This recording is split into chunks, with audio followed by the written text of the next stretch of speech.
Hello friends, क्या हाल चाल है आपके। उम्मीद करता हूँ आपकी यूपीपीसीएस प्री 2023 को निकालने की तैयारी बहुत अच्छी चल रही होगी। और इसी श्रृंखला में हम आपकी तैयारी में घटना चक्र 2022 की कंप्लीट सीरीज़ करा रहे हैं, जिसमें आज हम फिर से डिस्कशन करेंगे मॉडर्न हिस्ट्री के चैप्टर, जिसमें 1857 की क्रांति को हम पढ़ेंगे, जहाँ से बहुत ही इंपॉर्टेंट एमसीक्यूज़ आते हैं। आपको बताते चलें, साइंस की सीरीज़, इंडियन पॉलिटी की सीरीज़, इंडियन ज्योग्राफी की सीरीज़ ऑलरेडी हमारे चैनल पर डाली जा रही हैं। आप उन्हें ज़रूर देखिए। जो है कि अगर चैनल को सब्सक्राइब नहीं किया तो प्लीज़ चैनल को सब्सक्राइब कीजिएगा और बेल नोटिफिकेशन को ऑन कीजिएगा, जिससे आपको सभी अपडेट्स आपको सबसे पहले मिलती रहें। और चलिए शुरू करते हैं आज हम घटना चक्र में एक नया चैप्टर। तो आज हम शुरू करेंगे मेरे प्यारे दोस्तों 1857 की क्रांति। इस पे कुछ हम नोट्स पढ़ेंगे, 1 से 1.5 पेज के नोट्स हैं और लगभग इसमें 90 क्वेश्चन दिए हुए हैं, जो IAS, PCS, Bihar PCS, MP PCS, UP PCS के जितने भी क्वेश्चन हैं सारे के सारे यहाँ मिलेंगे। क्वेश्चन का रिपीटेशन भी होंगे, जिससे आपकी तैयारी और अच्छी होगी, वो क्वेश्चन भी याद होते जाएंगे। और साथ ही हम ज़रूरत पड़ने पर वहाँ के एक्सप्लेनेशन को भी पढ़ेंगे। इसको हम 2 पार्ट में बनाएंगे, क्योंकि वीडियो लंबी हो जाएगी, इसलिए हम इसको 2 पार्ट में बनाएंगे। तो शुरू करते हैं हम आज के टॉपिक की शुरुआत। दिसंबर 1856 में सरकार ने पुराने लोहे वाली बंदूक जो ब्राउन बेस थी, उसके स्थान पर नई एनफील्ड राइफल के प्रयोग का निर्णय लिया। इसका प्रशिक्षण दमदम और अंबाला और सयालकोट में दिया जाना था। इस नई राइफल में जो कारतूस के ऊपरी भाग को मुंह से काटना पड़ता था, 1857 में बंगाल सेना में यह अफवाह फैल गई कि चर्बी वाले कारतूस में गाय और सूअर की चर्बी है। हिंदुओं के लिए गाय पवित्र है और मुसलमान जो है कि सूअर के लिए दूर रहते हैं। तो इसीलिए जो है कि गाय और सूअर दोनों ही धर्म को जो है कि सांप्रदायिक दंगे के रूप में ला रही थी, या दोनों की धार्मिक भावना को आहत कर रहे थे। सैनिक अधिकारियों ने इस अफवाह की जांच किए बिना तुरंत इसका खंडन कर दिया, किंतु सैनिकों को विश्वास हो गया कि चर्बी वाले कारतूसों का प्रयोग करके धर्म भ्रष्ट करने का एक निश्चित प्रयत्न किया जा रहा है। यही भारत के प्रथम स्वतंत्रता संग्राम 1857 के विद्रोह का एक तात्कालिक कारण बन गया। 29 मार्च 1857 को बैरकपुर में सैनिकों ने चर्बी वाले कारतूसों का प्रयोग करने से इनकार कर दिया। एक सैनिक जो कि मंगल पांडे जी थे, ने अपने एजुडेंट पर आक्रमण कर उनकी हत्या कर दी और वे जो है कि 34वीं आईएन रेजिमेंट भंग कर दी गई और अपराधियों को दंड दिया गया। इसके बाद अगर हम आगे और डिटेल से समझते हैं, देखिए ये तो तात्कालिक कारण थे, लेकिन और भी कुछ प्रमुख कारण थे जिसकी वजह से इतनी बड़ी क्रांति देखने को मिली हमें भारत में। 1857 की क्रांति का मुख्य कारण था ब्रिटिश साम्राज्य की घिनौनी नीतियां थीं, जिनसे तंग आकर अंततः विद्रोहियों का ज्वालामुखी फट पड़ा। और एंग्लो इंडियन इतिहासकारों ने सैनिक असंतोषों तथा चर्बी वाले कारतूसों को ही 1857 के महान विद्रोह का सबसे मुख्य और महत्वपूर्ण कारण बताया। परंतु आधुनिक भारतीय इतिहासकारों ने यह सिद्ध कर दिया कि चर्बी वाले कारतूस ही इस विद्रोह का एकमात्र कारण या सबसे प्रमुख कारण नहीं था, और भी अन्य कारण थे, जिसकी वजह से सारे के सारे लोग एकजुट हो गए और 1857 की क्रांति में धावा बोल दिया। चर्बी वाले कारतूस सैनिकों का विद्रोह तो केवल एक चिंगारी थी, जिसने उन समस्त विस्फोटक पदार्थों में जो राजनीतिक, सामाजिक, धार्मिक, आर्थिक कारणों से एकत्रित हुए थे और आग लगा दी। कहने का मतलब था कि लोगों में गुस्सा तो बहुत पहले से ही था, लेकिन कोई एक मुद्दा नहीं मिल रहा था तत्कालीन रूप से, जिसकी वजह से ये गुस्सा बाहर निकल सके। तो वो एक 1857 की क्रांति में चर्बी वाले कारतूस ने इसका काम किया, यानी यूँ कहें कि आग में घी डालना एक तरीके से। 1857 की क्रांति का प्रारंभ 10 मई को मेरठ से हुआ था और यहीं तीसरी कैवेलरी रेजिमेंट के सैनिकों ने चर्बी युक्त कारतूसों को छूने से इनकार कर दिया था तथा खुलेआम बगावत कर दी गई थी और अधिकारियों पर गोली चलाई और अपने साथियों को मुक्त करवाकर वे दिल्ली की ओर चल पड़े। जनरल हैविट के पास 2200 यूरोपीय सैनिक थे, परंतु उसने इस तूफान को रोकने का कोई प्रयास नहीं किया। विद्रोहियों ने 12 मई 1857 को दिल्ली पर अधिकार कर लिया और इस प्रकार सैनिकों का दिल्ली के लाल किले पर पहुंचना ही पहली घटना थी। 1857 की जो स्वाधीनता संग्राम का जो प्रतीक था, कमल और रोटी था। ये बहुत इंपॉर्टेंट प्रश्न है, आपसे पूछा जाता है, जैसे कि फ्रांसीसी क्रांति का जो है कि स्लोगन क्या था, मतलब स्वतंत्रता, समानता, बंधुत्व। उसी तरीके से अमेरिकी क्रांति जो हुई थी सबसे इंपॉर्टेंट, उसका स्लोगन क्या था, कर नहीं, प्रतिनिधित्व नहीं तो कर नहीं। ऐसा कि अगर आप हमें प्रतिनिधित्व नहीं देंगे तो कर भी नहीं देंगे। इसी तरह भारत की 1857 की क्रांति का जो प्रतीक था, कमल और रोटी, अर्थात शांतिपूर्वक जो है कि हमारे जीवन को जीना। ठीक है। बरेली में अगर हम बात करेंगे तो रुहेलखंड के भूतपूर्व शासक के उत्तराधिकारी जो खान बहादुर ने 1857 के विद्रोह की रहनुमाई की, मुगल सम्राट बहादुर शाह द्वितीय ने उन्हें वायसराय के पद पर नियुक्त किया था। रानी लक्ष्मीबाई, जिनका मूल नाम मणिकर्णिका था और इन्हीं के मणिकर्णिका के नाम से ही जो है कि मणिकर्णिका घाट भी बनाया गया बनारस में। इनका जन्म 19 नवंबर 1835 को गोलघर में हुआ, जो वर्तमान में वाराणसी में आता है। उनके पिता मोरोपंत झांसी के महाराजा गंगाधर राव के दरबार में गए और वहाँ लक्ष्मीबाई की उम्र उस समय 13 वर्ष थी और 14 वर्ष की उम्र में उनका विवाह झांसी के महाराजा गंगाधर राव से कर दिया। यानी झांसी से जो है कि रानी लक्ष्मीबाई देख रही थी। इनकी मृत्यु ग्वालियर में हो गई। ग्वालियर में ही महारानी लक्ष्मीबाई की समाधि स्थित भी है। रानी लक्ष्मीबाई झांसी के अंतिम मराठा राजा गंगाधर राव की विधवा थीं। जब किसी उत्तराधिकारी के अभाव में राजा गंगाधर राव की मृत्यु हुई तो डलहौजी ने व्यक्तिगत सिद्धांत के अंतर्गत 1854 में झांसी का ब्रिटिश साम्राज्य में विलय कर दिया, जिसमें यह कहा गया कि कोई भी दत्तक पुत्र उत्तराधिकार नहीं ले सकता, यानी कि राज्य साम्राज्य नहीं ले सकता। केवल और केवल जैविक पुत्र, यानी कि जो हस्बैंड वाइफ की सहमति से बच्चा पैदा हुआ होगा उसको जो है कि एक उत्तराधिकारी माना जाएगा, गोद लिए हुए बच्चे को नहीं माना जाएगा। ये हम लोगों ने आपके गवर्नर जनरल के चैप्टर्स में बहुत डिटेल से पढ़ा है। अगर आप लोगों ने उस वीडियो को नहीं देखा है तो जाइए प्लेलिस्ट में और वहाँ पे आप इसको देखिए। आगे देखते हैं कि झांसी में 1857 में रानी लक्ष्मीबाई के नेतृत्व में विद्रोह का श्री गणेश हुआ। जनरल ह्यूरोज ने लड़ते हुए 17 जून 1858 को वे वीरगति प्राप्त हुई। यानी कि झांसी में जो है कि सैनिक का नेतृत्व कौन कर रहा था? ह्यूरोज। और उसने एक चीज़ कही थी रानी की मृत्यु पे कि भारतीय विद्रोहियों में यहाँ सोती हुई अकेली मर्द है, यानी कि सोई हुई अकेली मर्द है। यानी वो इतनी साहस और इतनी बहादुरी से लड़ी कि उतना तो कोई मर्द भी नहीं लड़ा।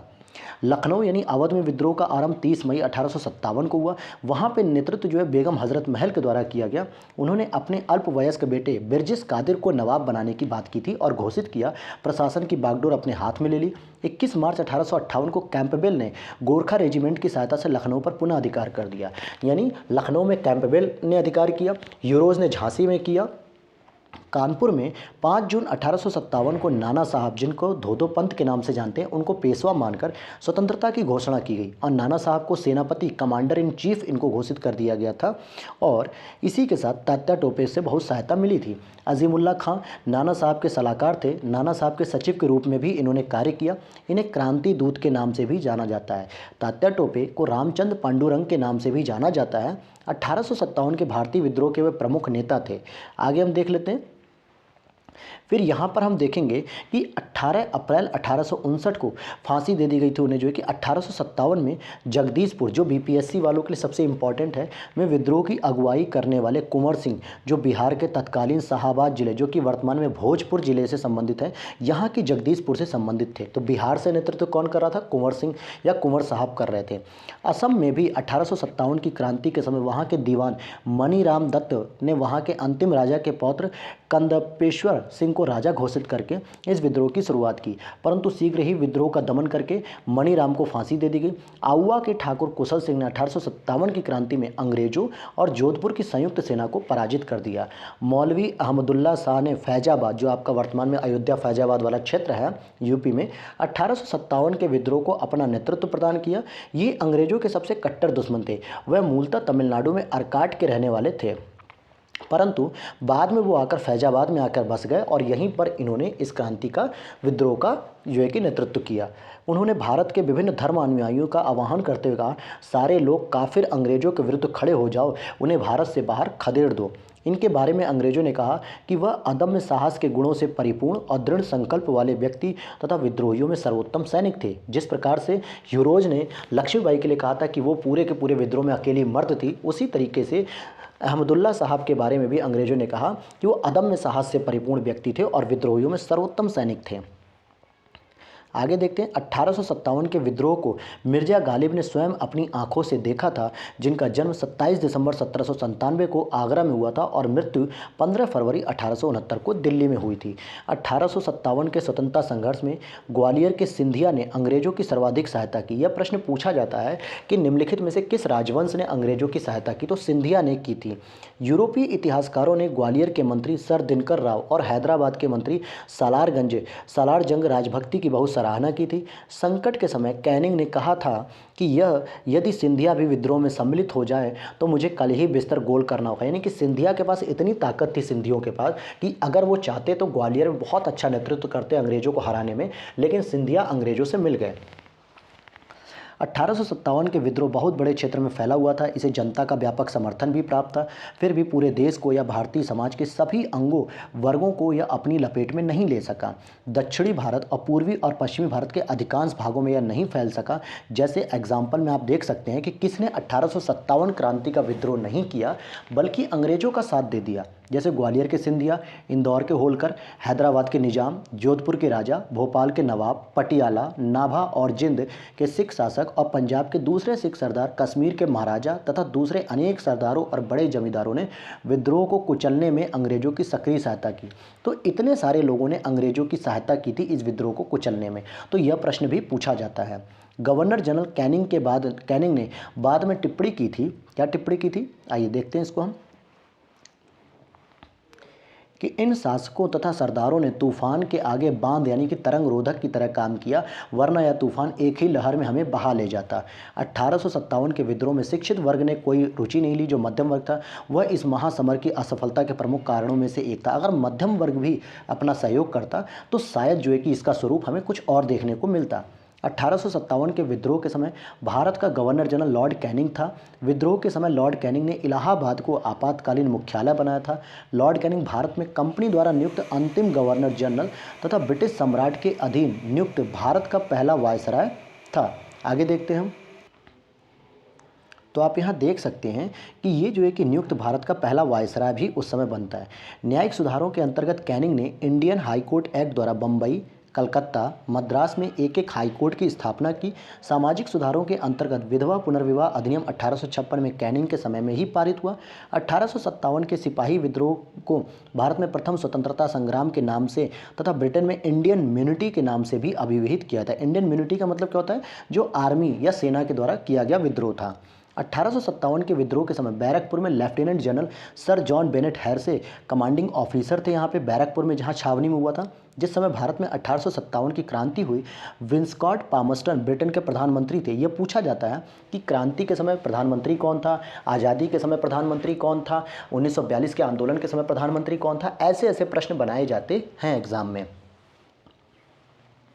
आगे देखते हैं। 1857 के विद्रोह की असफलता का मुख्य कारण किसी सामान्य योजना एवं केंद्रीय संगठन की कमी थी। बस लोगों ने अपने अपने स्वार्थों की पूर्ति के लिए विद्रोह में एकजुट होना शुरू हुआ, लेकिन कोई एक संयुक्त या कोई एक कह सकते हैं कि राष्ट्रीय स्तर पर कोई उद्देश्य नहीं था कि हमें अंग्रेजों को हरा के बाहर करना है। जैसे बेगम हजरत महल को अपने बेटे को उत्तराधिकारी घोषित करना था, झांसी की रानी को भी जो है कि अपना जो है कि साम्राज्य बचाना था झांसी का। वहीं कुंवर सिंह को जो उनकी जमींदारी छीन ली गई थी बिहार में, उन्हें अपनी जमींदारी वापस लेनी थी। बहादुर शाह जफर, जिसको पेंशन भोगी बना दिया गया एक तरीके से, उसे अपना दोबारा मुगल सत्ता स्थापित करनी थी। तो सब लोग अपने अपने जो स्वार्थ थे उनकी वजह से इन विद्रोहों में शामिल हुए, लेकिन राष्ट्रीय स्तर पे कोई भी किसी का लक्ष्य नहीं था कि हम भारत को आज़ाद कराएंगे या इस तरीके की चीज़ें। आगे देखते हैं हम, और साथ ही साथ इसमें हम देख सकते हैं उनके पास कोई सुनियोजित कार्यक्रम का पूर्ण अभाव था, अनुशासन की कमी भी थी। कभी कभी तो वे अनुशासित सेना के बजाय दंगाई भीड़ की तरह व्यवहार करते थे। उनके पास भविष्य से संबंधित कोई कार्यक्रम, सुसंगत विचारधारा, राजनीतिक परिप्रेक्ष्य, भावी समाज या अर्थव्यवस्था के प्रति एक स्पष्ट दृष्टिकोण का अभाव था। बस आज़ादी में उतर पड़े हैं, बस इतना ही उनको पता था कि हम विद्रोह करेंगे और कुछ नहीं जानते। 14 सितंबर 1857 को अंग्रेजों द्वारा दिल्ली पर अधिकार करने के क्रम में जनरल जॉन निकलसन घायल हो गए। 23 सितंबर 1857 को उसकी मृत्यु हो गई। लखनऊ में 1857 के विद्रोह के दौरान अंग्रेज रेजिडेंसी की रक्षा करते हुए Sir Henry Lawrence, Major General Havelock और जनरल नील की मृत्यु हो गई। Sir James Outram, W Taylor ने 1857 के विद्रोह को हिंदू मुस्लिम षड्यंत्र का परिणाम माना। किसने बताया? आउट्रम और टेलर साहब ने जो है कि इसे बताया। वहीं आउट्रम का विचार था कि यह मुस्लिम षड्यंत्र था जिसमें हिंदू शिकायतों का लाभ उठाया गया। जॉन लॉरेंस और सीले के अनुसार यह केवल सैनिक विद्रोह था। टी.आर. होम्स ने कहा यह बर्बरता और सभ्यता के बीच के युद्ध थे। इस तरीके के स्टेटमेंट पूछे जाते हैं। वहीं वी.डी. सावरकर ने अपनी पुस्तक the Indian war of independence 1857 में इस विद्रोह को सुनियोजित स्वतंत्रता संग्राम की संज्ञा दी थी। उन्होंने इसे स्वतंत्रता की पहली लड़ाई कहा तथा 1857 के भारतीय स्वाधीनता आंदोलन के सरकारी इतिहासकार सुरेंद्र नाथ सेन एस.एन. सेन थे, जिनकी पुस्तक थी 1957 में प्रकाशित हुई। और सर सैयद अहमद खां द्वारा लिखित पुस्तक, अहमद खां ने भी एक पुस्तक लिखी थी जिसमें लिखा गया था असबाब ए बगावत हिंद 1859 प्रकाशित हुई, जिसमें 1857 विद्रोह के कारणों की चर्चा की गई थी। भारत सरकार द्वारा आरसी मजूमदार को 1857 के विद्रोह का इतिहास लिखने के लिए नियुक्त किया गया था। तो ये भारत सरकार ने नियुक्त किया था आरसी मजूमदार को, परंतु सरकारी समिति से अनबन होने के कारण उन्होंने यह कार्य करने से इनकार कर दिया और अपनी पुस्तक द सिपॉय म्यूनिटी एंड रिबेलेशन ऑफ 1857 को स्वतंत्र रूप से वर्ष 1957 में प्रकाशित किया, यानी कि किसी सरकार के अंदर में उन्होंने काम नहीं किया। मजूमदार ने 1857 को तथाकथित प्रथम राष्ट्रीय स्वतंत्रता संग्राम, न प्रथम न राष्ट्रीय न ही स्वतंत्रता संग्राम था, ऐसा इन्होंने कहा। 1857 के विद्रोह का सबसे महत्वपूर्ण परिणाम यह था कि महारानी विक्टोरिया की उद्घोषणा थी। यह उद्घोषणा थी कि 1 नवंबर 1858 को इलाहाबाद में हुए दरबार में लॉर्ड कैनिंग द्वारा उद्घोषित की गई कि कंपनी के शासन को समाप्त करके भारत का शासन अब सीधे सीधे क्राउन के अधीन कर दिया गया है। तो बात वही है कि चाहे आप कान इधर से पकड़ो चाहे आप उधर से पकड़ो, कान आखिर खींच ही रहे हो, चाहे वो कंपनी शोषण करे या आप डायरेक्ट ब्रिटेन के महाराजा और महारानी मिलकर शोषण करेंगे, बात वही थी। इस उद्घोषणा में भारत में ब्रिटिश साम्राज्य के विस्तार पर रोक लगा दी गई थी, जो डलहौजी के द्वारा किए जा रहे थे। सतारा, संबलपुर, जैतपुरा और झांसी, इन सबको, पंजाब, अवध, इन सबको मिलाया जा रहा था ब्रिटिश शासन में। यह विस्तार रोक दिया गया। लोगों के धार्मिक मामलों में हस्तक्षेप नहीं किया गया। एक समान कानूनी सुरक्षा सबको उपलब्ध कराना आदि शामिल किया गया। भारतीय रजवाड़ों के प्रति विजय और विलय की नीति का परित्याग किया गया। सरकार ने राजाओं को गोद लेने की अनुमति प्रदान की तथा अन्य आश्वासन ब्रिटिश शासन द्वारा पूरे नहीं किए जा सके। 1857 के विद्रोह का दमन के बाद ब्रिटिश सरकार ने भारतीय फौज के नवगठन के लिए जुलाई 1858 में मेजर जनरल जोनाथन पील की अध्यक्षता में एक रॉयल कमीशन, जिसको हम पील आयोग भी कहते हैं, आपको ये पता होना चाहिए, पूछा जाता है कि पील आयोग किससे संबंधित था, तो ये एक सेना के गठन से संबंधित था, जिसने सेना के रेजिमेंटों को जाति, समुदाय, धर्म के आधार पर विभाजित किया। यूरोपीय सैनिकों की संख्या 1857 से पहले 45,000 थी, अब 65,000 कर दी गई और भारतीय सैनिकों की संख्या 2,38,000 से घटाकर 1,40,000 कर दी गई। अर्थात यहाँ पे संख्या को कम किया गया और बंगाल में यूरोपीय सैनिकों का भारतीय सैनिकों से अनुपात क्या था, 1:2 रखा था, यानी 1 यूरोपीय सैनिक पे 2 भारतीय सैनिक माने जाएंगे। जबकि मद्रास तथा बम्बई में यही जो है कि 1:3 कर दिया गया था। 1857 के विद्रोह के बाद ब्रिटिश सरकार ने सिपाहियों का चयन गोरखा, सिख, पंजाब के उत्तर प्रांत से किया। क्यों? क्योंकि इन्होंने 1857 की क्रांति को दबाने में अंग्रेजों का सहयोग किया था। तो ये एक तरीके से रिवॉर्ड दे रहे थे अंग्रेज सरकार इन लोगों को सेना बना के। तो ये थे दोस्तों कुछ छोटे से फैक्ट। अब हम इसके एमसीक्यूज़ करेंगे और मैं आपको बता दूं 90 एमसीक्यूज़ हैं, तो लगभग हम लोग 45 से 50 एमसीक्यूज़ करेंगे, बाकी हम अगली क्लास में करेंगे। देखते हैं पहला प्रश्न, अंग्रेजी भारतीय सेना में चर्बी वाले कारतूसों से चलने वाली एनफील्ड राइफल कब शामिल की गई? दिसंबर 1856 में शामिल की गई थी। उसके बाद ही तो आगे चल के जो है कि क्या होगा, कहीं ना कहीं विद्रोह होगा। आगे देख लेते हैं, अगला प्रश्न है क्वेश्चन नंबर 2 देखते हैं हम लोग। भारत के प्रथम स्वतंत्रता संग्राम का मुख्य तात्कालिक कारण क्या था? लॉर्ड डलहौजी की हड़प नीति, अंग्रेजों का धर्म में हस्तक्षेप का संदेह और सैनिक असंतोष, या भारत का आर्थिक शोषण। तो देखिए, धर्म में हस्तक्षेप करने का मतलब चर्बी वाले कारतूस देना, तो बी ऑप्शन इज करेक्ट हो गया। अगला ऑप्शन देखते हैं प्रश्न, मंगल पांडे की घटना हुई थी। मंगल पांडे ने कहाँ पे घटना की थी? बैरकपुर की छावनी में गोली चलाई थी। अगला प्रश्न देखते हैं हम लोग क्वेश्चन नंबर 4, मंगल पांडे कहाँ के विप्लव से जुड़े हुए थे? तो बैरकपुर छावनी से जो है कि जुड़े हुए थे। आप लोगों को कमेंट बॉक्स में बताना है कि बैरकपुर किस जिले में आता है या किस राज्य में आता है। देखिए, मंगल पांडे सिपाही थे 19वीं, 25वीं, 49वीं या 94। तो ये चारों ही ऑप्शन गलत हैं। ये जो है कि 34वीं इन्फेंट्री, नेटिव इन्फेंट्री से संबंधित थे। 34 बंगाल नेटिव इन्फेंट्री से संबंधित थे। अब आपको उत्तर मिल गया होगा कि अगर हम बंगाल की बात कर रहे हैं तो बैरकपुर जो है कि बंगाल में ही है। अगला प्रश्न है, 1857 के विद्रोह के दौरान बहादुर शाह ने किसे शाह-ए-आलम बहादुर का खिताब दिया था? तो बख्त खां। ये कहाँ से थे? इन्होंने बरेली से जो है कि इसमें सहयोग किया था। कहाँ से? बरेली से। देखते हैं, 1857 के विद्रोह के दौरान बहादुर शाह ने बख्त खां को साहब-ए-आलम बहादुर का खिताब दिया था। बख्त खां एक पख्तून था, ईस्ट इंडिया कंपनी में वह सूबेदार के पद पर था। कंपनी की ओर से उसने प्रथम अंग्रेज अफगान युद्ध में भाग भी लिया और बहादुर शाह ने अपने बड़े पुत्र मिर्जा मुगल और मिर्जा जहीरुद्दीन को मुख्य सेनापति घोषित किया। किंतु विद्रोह में वास्तविक नेता जो है कि बख्त खां के पास था, या नेतृत्व बख्त खां के पास था। अगला प्रश्न देखिए, क्वेश्चन नंबर 7 कह रहा है आपका 1857 की क्रांति का मुख्य कारण क्या था? तो ब्रिटिश साम्राज्य की नीति। देखिए, ये सही आंसर माना जाएगा। जन आक्रोश तो था ही था, ईसाई मिशनरी का प्रबंधन और सैनिक असंतोष, ये सारे के सारे क्यों हो रहे थे? क्योंकि ब्रिटिश साम्राज्य की जो नीति थी, चाहे फिर वो सामाजिक हो या आर्थिक हो या राजनीतिक हो या धार्मिक हो या किसी भी प्रकार की नीतियाँ जो है कि जब गलत थी तो सभी का विद्रोह जो है कि फूट पड़ रहा था जो है कि। अगला प्रश्न है क्वेश्चन नंबर 8, 1857 में लंदन से प्रकाशित होने वाले समाचार पत्र टाइम्स के संवाददाता कौन थे जिन्होंने लिखा उत्तरी भारत में गोरे आदमी की गाड़ी को कोई भी मित्रतापूर्ण दृष्टि से नहीं। ठीक है, तो W.H. रसेल, ये प्रश्न ही नहीं समझ में आ रहा है कि इसने क्या लिखा है, आधा प्रश्न लिख दिया है। अच्छा, नहीं देखता था। ठीक है, 1857 की क्रांति सर्वप्रथम कहाँ से आरंभ हुई? तो मेरठ से आरंभ हुई थी। कब हुई थी? ये 10 मई 1857 से जो है कि शुरू हुई थी। 10 मई 1857 से ये क्रांति शुरू हुई थी। अगले प्रश्न को हम देखें। क्वेश्चन नंबर 10 है 1857 की क्रांति सर्वप्रथम कहाँ से प्रारंभ हुई थी? ये देखिए बीपीएससी री एग्ज़ाम 2020 में है। जो लोग पूछ रहे हैं कमेंट बॉक्स में कि बीपीएससी के लिए यूजफुल है कि नहीं, बिल्कुल ये यूजफुल है। आप लगातार वीडियो देखते रहिए, आपको लगातार प्रैक्टिस करते रहनी है और आपका बीपीएससी प्रीलिम्स भी निकल जाएगा बहुत अच्छे से। डी ऑप्शन इस करेक्ट हो गया, मेरठ से जो है कि इसकी शुभारंभ हो गया था। क्वेश्चन नंबर 11, 1857 के स्वतंत्रता संग्राम से संबंधित पहली घटना क्या थी? कानपुर में विद्रोह और नाना साहब का नेतृत्व संभालना, बेगम हजरत महल द्वारा अवध का नेतृत्व, या सैनिकों का दिल्ली के लाल किले पर पहुंचना, या झांसी की रानी का विद्रोह। तो पहला घटना जो है कि यही हुई थी कि दिल्ली में जो है कि लाल किले में पूरे के पूरे सैनिक पहुँच जाते हैं।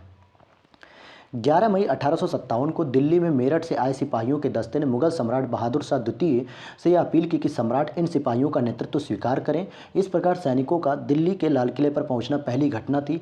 कानपुर में नाना साहब 5 जून 1857 को विद्रोह में आए थे और बेगम हजरत महल 30 मई 1857 में शामिल हुई। और वहीं झांसी की रानी जो है कि जून 1857 में विद्रोह में शामिल हुए और 17 जून 1858 को शहीद हो गई थी। 1857 के स्वाधीनता संग्राम का प्रतीक क्या था? कमल और रोटी। ये देखिए एमपीपीसीएस प्रीलिम्स में यह प्रश्न पूछा गया है। अगला क्वेश्चन है 1857 के संग्राम के निम्नलिखित केंद्रों में से सबसे पहले अंग्रेजों ने किसे पुनः अधिकृत किया था? तो सबसे पहले दिल्ली को जो है कि कब्जे में लिया था। सबसे पहले इन्होंने क्या किया? दिल्ली को कब्जे में लिया था ताकि आगे का नेतृत्व कर सकें। 1857 के स्वाधीनता संघर्ष की वीरांगना महारानी लक्ष्मीबाई की जन्मस्थली का है? वाराणसी, गोलघर वाराणसी में इनका जन्म हुआ था। अगला प्रश्न है 1857 के बरेली विद्रोह का नेता कौन था? तो आपको बताना है खान बहादुर। खान बहादुर को ही बख्त खां के रूप में जाना जाता है। क्वेश्चन नंबर 16 है महारानी लक्ष्मीबाई की समाधि कहाँ पे है? तो ग्वालियर में है जो है कि इनकी समाधि, क्योंकि इनकी मृत्यु वहीं हो गई थी इसलिए इनको ग्वालियर में ही जो है कि समाधि बना दी गई। रानी लक्ष्मीबाई को अंतिम युद्ध में सामना करना पड़ा था ह्यूरोज का, क्योंकि ह्यूरोज ने कहा था कि 1857 की क्रांति में एकमात्र अकेली ये मर्द है, बाकी सब तो ऐसे ही हैं। क्वेश्चन नंबर 18 है आपका 1857 का विद्रोह लखनऊ में किसके नेतृत्व में हुआ था? तो बेगम ऑफ अवध या बेगम हजरत महल के नाम से जाना जाता है इनको, क्योंकि ये अपने बेटे बिरजिस कादिर को जो है कि उत्तराधिकारी घोषित कर रही थी। वह महिला जिन्होंने अवध में 1857 की क्रांति का नेतृत्व किया, अवध मतलब लखनऊ, तो Begum Hazrat Mahal is correct answer. Question number 20 फिर रिपीट आ गया। लखनऊ में 1857 के स्वतंत्रता संग्राम का नेतृत्व किसने किया? तो आप देख सकते हैं हजरत महल, बेगम हजरत महल। यूपीपीसीएस प्री री एग्जाम 2015 में यह प्रश्न पूछा गया था। तो आपको इसी तरीके से रिपीटेशन होने से आपके प्रश्न तैयार हो जाते हैं। निम्नलिखित में से कौन इलाहाबाद के 1857 के संग्राम का नेता था? मैंने बताया था मौलवी लियाकत अली। ये जो है कि लियाकत अली साहब जो है कि यहाँ पे थे और यूपीपीसीएस मेंस 2015 के प्रश्नों में यह पूछा गया है। क्वेश्चन नंबर 22 देखते हैं हम। 1857 के संघर्ष में भाग लेने वाले सिपाहियों की सर्वाधिक संख्या थी, कहाँ से थी? अवध से थी, क्योंकि अवध में ही जो है कि सबसे अधिक सेना थी और वहीं से ये थे। लगभग कितने सैनिक थे? 75,000 सैनिक जो है कि इसमें सेना में थे, अवध में केवल। नाना साहब का कमांडर इन चीफ कौन था? नाना साहब का जो कमांडर इन चीफ थे तात्या टोपे, जिनका नाम था आत्माराम पांडुरंग। क्या नाम था? आत्माराम पांडुरंग। अजीमुल्ला खां साहब सलाहकार थे किसके? नाना साहब के सलाहकार थे। किसके सलाहकार थे? नाना साहब के। अगला क्वेश्चन है वर्ष 1857 के विद्रोह में के संदर्भ में निम्नलिखित में से किसे उसके मित्र ने धोखा देकर तथा जिसे अंग्रेजों द्वारा बंदी बनाकर मार दिया गया था? तो ये कौन हो जाएंगे? नाना साहब हो जाएंगे, सॉरी तात्या टोपे हो जाएंगे। हाँ, तात्या टोपे को ही मार दिया गया था। देखिए यहाँ पे पूरा का पूरा जो है कि तात्या टोपे के बारे में डिटेल से जानकारी दी है। आइए पढ़ते हैं। तात्या टोपे साहब 1814 से 1859 तक जिंदा थे। रामचंद्र पांडुरंग के नाम से भी जानते हैं। 1857 के भारतीय विद्रोह के प्रमुख नेता थे। महाराष्ट्र में एक गांव में इनका जन्म हुआ था। अपने पिता पांडुरंग राव टोपे के साथ बिठूर आए थे। बिठूर मतलब कानपुर आए थे, जहाँ वे पेशवा के दत्तक पुत्र नाना धोधो पंत के नाम से भी जाने जाते हैं। महाराजा माधव सिंह जी के मित्र बन गए और 1851 में डलहौजी ने नाना साहब को उनके पिता के पेंशन से वंचित कर दिया था। तो आइए देखते हैं। अब इन सब चीज़ों की कोई ज़रूरत नहीं है, ये सब खाली कहानी है जिससे कोई मतलब नहीं निकलेगा। अगला क्वेश्चन देखें, 1857 के निम्नलिखित क्रांतिकारियों में से किसका वास्तविक नाम रामचंद्र पांडुरंग था? तो तात्या टोपे साहब का जो है कि वास्तविक नाम था। और ये देखिए यूपी पीसीएस प्री 2011 में भी ऐसा प्रश्न पूछा गया है। कुंवर सिंह 1857 के विद्रोह के एक प्रमुख नेता थे, वो किस क्षेत्र से संबंधित थे? तो बिहार के जगदीशपुर से संबंधित थे। ये बिहार के जगदीशपुर से संबंधित थे। बीपीएससी वाले जरूर इस चीज़ को पढ़ लें। आइए हम पढ़ते हैं इसको एक साथ। 1857 में जगदीशपुर के में विद्रोह की अगुवाई करने वाले कुंवर सिंह बिहार के तत्कालीन शाहाबाद जिले, जो कि वर्तमान में भोजपुर जिले के जगदीशपुर से संबंधित थे। प्रकृति में उन्हें अदम्य शौर्य, वीरता और सेना नायक के आदर्श गुणों से मंडित किया था, मतलब कि उनके पास ये सारे गुण थे। इसी कारण उन्हें सही रूप में विद्रोह के दौरान बिहार का सिंह भी माना जाता था। उन्होंने शाहाबाद एवं आरा क्षेत्रों में अंग्रेजों की सत्ता का तख्ता पलट किया और अपनी सरकार स्थापित की। वह कानपुर पर संयुक्त आक्रमण के लिए नाना साहब की मदद हेतु कालपी की ओर बढ़ने लगते हैं। वह विद्रोह की मसाल को रोहतास, मिर्जापुर, रीवा, बांदा, लखनऊ तक ले गए, जहां उनका अत्यंत सम्मानपूर्वक स्वागत किया गया। अपनी अंतिम सफलता के रूप में उन्होंने गृहनगर जगदीशपुर के निकट अंग्रेजों को बुरी तरह पराजित किया। इसी युद्ध के दौरान कुंवर सिंह बुरी तरह घायल हो गए। 26 अप्रैल 1858 को उनकी मृत्यु हो गई। उनकी मृत्यु के बाद उनके भाई अमर सिंह ने दिसंबर 1858 तक अंग्रेजों के विरुद्ध संघर्ष जारी रखा। अगला प्रश्न है, कुंवर सिंह अंग्रेजों के खिलाफ 1857 के विद्रोह में किस जगह शामिल हुए थे? तो देखिए आरा को ही वर्तमान में भोजपुर जिला भी कहा था। बीपीएससी प्री 2018 का ये प्रश्न है। 1857 की क्रांति के दौरान बिहार में क्रांतिकारियों का नेता कौन था? बाबू कुंवर सिंह थे। और ये 2016 बीपीएससी, तो आप लोग बीपीएससी वाले बच्चे भी जो है कि इसको ध्यान से करें। बिहार में 1857 के विद्रोह का नेतृत्व किसने किया था? सी ऑप्शन इस करेक्ट हो जाएगा, कुंवर सिंह। देखिए आप लगातार ये प्रश्न आ रहा है 2016 में, 2018 में, 2019 में, 2020 में। तो आप लोग ये मत सोचिए कि घटना चक्र केवल यूपी पीसीएस को टारगेट की गई है। घटना चक्र से अगर आप तैयारी कर रहेंगे तो आपका बिहार पीसीएस भी आराम से निकलेगा, जो 12 फरवरी को है। कुंवर सिंह ने 1857 के विद्रोह का नेतृत्व किस प्रांत से किया था? तो बिहार से किया था। सिंपल सा है। देखिए 2001 में ये प्रश्न आया। 1857 के विद्रोह का नेतृत्व बिहार में किसने किया? कुंवर सिंह ने। 1997 और 2008 लगातार यह प्रश्न बिहार में पूछा गया है। बिहार में 1857 के विद्रोह का नेतृत्व किसने किया? फिर से सही आंसर हो जाएगा कुंवर सिंह। और ये देखिए सबसे लेटेस्ट बीपीएससी प्रीलिम्स 2020। आप लोग अब कैसे कह सकते हैं कि बीपीएससी के प्रश्न इससे नहीं आएंगे? बिल्कुल आएंगे घटना चक्र से दोस्तों। जगदीशपुर के किस व्यक्ति ने 1857 के विप्लव में क्रांतिकारियों का नेतृत्व किया था? तो कुंवर सिंह साहब ने किया था। किसने किया था? कुंवर सिंह साहब ने किया था। जगदीशपुर के राजा कौन थे? कुंवर सिंह थे। 1999 में भी यह प्रश्न पूछा गया है। तो चलिए यहाँ तक ही आज हम वीडियो रोकते हैं और क्लास को रोकते हैं। अगली क्लास में हम इससे संबंधित जो बचे हुए 40-50 क्वेश्चन हैं हम उसको भी सॉल्व करेंगे। मिलते हैं आपको नेक्स्ट वीडियो में। थैंक्स फॉर वॉचिंग दोस्तों।